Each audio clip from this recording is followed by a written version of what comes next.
These are the slider settings to make Test cricket realistic, challenging, and also a whole lot of fun.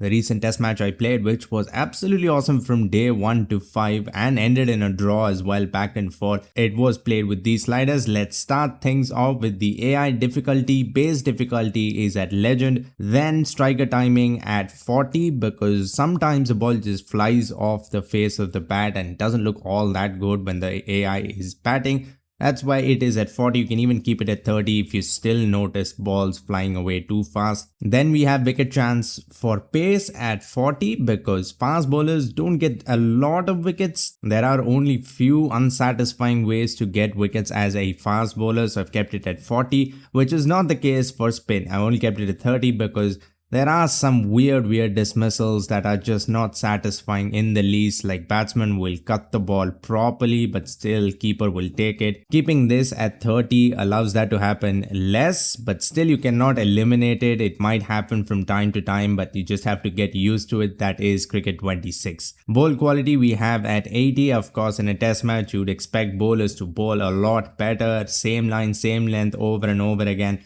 This definitely makes batting a lot harder and you have to wait for bad balls. Run rate is at 40, you can even lower this, but 40 is a good balance. AI will score between 3 and 4 runs and over at most. Bowling difficulty is at hardest. There is nothing to be changed here. Everything is good. If you're bowling too many no balls, you can increase these two: release window size and foot plant window size. Batting is also at hardest. The first change you have to do here is ball marker display time, which is at 25. Keep it even at 30 because this only gives you a fraction of a second to decide which shot you play, but you still have time. You don't have enough time to play extravagant shots, but normal drives, flicks and cuts you can play, which is what test cricket is all about. Then shot timing difficulty is at 85. This does make batting a lot more challenging the higher it is. 85 is a good balance. There will be plenty of plays and misses,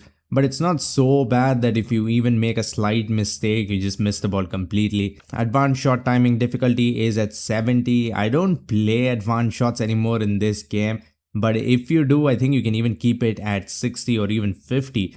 Because it is very hard to pull these shots off. Next we have spin timing window, that is at 100. No need to change anything here. This is a very important slider. Foot placement doesn't work all that well in this game. It is still a little buggy, still won't work the way you want it to, so keep it at 65, much lower than the other two to give you some room for error. Even with slightly wonky foot placement, you will get away with it. There are some really frustrating dismissals when you keep this high at 90 or 100. You will absolutely play the right shot and still get out. Shot selection influence is at 85. For test cricket, this should be as high as humanly possible. Even keep it at 90 or 95.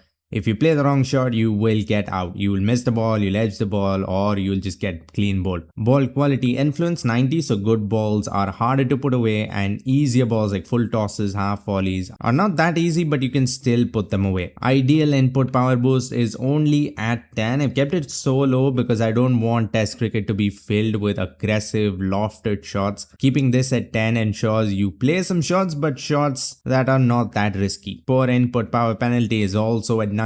Mistimed shots will not go anywhere. Power boost timing window for full tosses is at 21. This is a little overpowered, so I think I'm going to change it now to 15 so that full tosses are not just that easy. Still have a little bit of challenge, but of course it is a loose ball. And then we have edges, good input influence. So good shots will rarely lead to edges, but once in a blue moon that will happen as well, making it a little bit more unpredictable. Batting becomes just a little bit more realistic. And then we have OK input at 30. Again, some shots with OK input will get edges, most won't. Then of course poor input is at 90, not at 100 because again I want it to be unpredictable. Not every awful shot just gets the edge, so keeping it 90 gives a little bit of unpredictability there. No changes here. Next we'll go to fielding, which is just at hardest. I don't really use manual fielding anymore, so This doesn't matter for me, but if you're using manual, I think keeping it at hard is probably the best thing to do. At hardest, with the amount of bugs and glitches and cameras just going all over the place, it might get frustrating. I used to keep it at hard, but now, of course, automatic fielding. Now pace bowling speed minimum is also at 80 and max is also at 80. Here the first change you have to do is pace bowling swing to 100. I like to make batting very challenging in test matches, and this is one of the ways you can do that. The ball will move a lot, but it will be swing movement. As you can see, revolutions is at only 50, so off cutters and leg cutters aren't that effective. In test matches, you rarely see bowlers bowling them, so I think this is the way to go. Next, we have spin bowling drift 33. If you keep this any higher than 50, there will be a lot of wides down the leg side. Spin bowling revolutions again at 100 to make batting a little bit more challenging. But if you want to customize it according to the pitch, you can sometimes go swing 100 and spin at 50, or the other way around if it's a subcontinent pitch. That is all up to you, but this is the most challenging setting. Some shots, even with the customized shot forces for individual shots, it's still a little unfair. So you can keep this at 40 and then lower individual shots force. Next we have pace bowling visual speed, which is only at 70. If you want the ball to just zip around everywhere, keep this at 80 or 90. Does provide for some really good looking gameplay, but it is very challenging to bat. Spin bowling visual speed doesn't really matter. Then we come here to individual shots. First we have drive shot force. The reason and the only reason I've kept it at 50 is because straight drives, on drives and off drives are very underpowered. So keeping them at 50 gives a little bit of a power boost. But cover drives do become just a tad bit overpowered, so remember that. Aggressive drive, of course, I'm only going to keep it at 40. We do not want test matches to be filled with lofted shots, so keep them at 40, even lower if you're going for a much more intense experience. Cut shot is at 40 as well. Cut shots, sometimes the ball will fly, so you can keep this at 45, doesn't really need that extra boost. Aggressive cut shot is 40, same reason.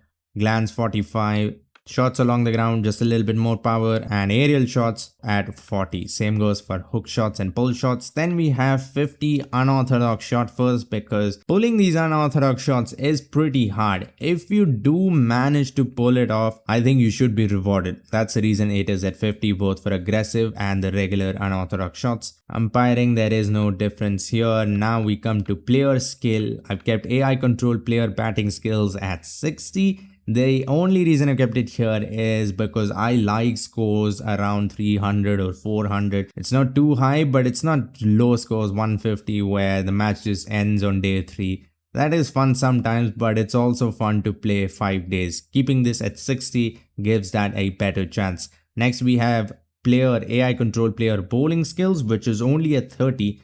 This is somewhat of a broken slider, because if you keep it at above 50 or 60, what happens is no matter how well you play the shot, you just keep missing. So I've kept this at only 30, and fielding of course at 90, because fielding is not a strong suit in this game. You have to give the AI as much as you can. Physical skills is at 80. This doesn't really seem to have that big of an impact, but I just kept it at 80. Next, user control player batting skills is at 75, which seems high, but when you consider all the sliders that we already have in place, you need a little bit, or else you're just gonna get bundled out for under 100 every single time. Next, user control player bowling skills is at 70. This once again, because we made wicket chance so low, you can keep this at 70 to make sure you have a healthy competition between human and AI instead of just the AI running through human players. Next, user control player fielding skills is only at 50. I think I have to change this. This was at 50 when I was playing with manual fielding. Now that I'm using automatic, I think this can be at even 90. And user controlled player physical skills is at 50. Doesn't really make a difference, or at least I haven't noticed it. Well, those were my test sliders, and so far I have played some really competitive test matches. These sliders are not gonna be easy, that is for sure. You are gonna have to really play well to even draw the match, let alone win. If you want to see these sliders in play, click the video on screen. We played a very realistic test match recently between India and South Africa. For now, like, comment and subscribe for more Cricket 26 videos and updates. Thanks for watching and have a great day wherever you are.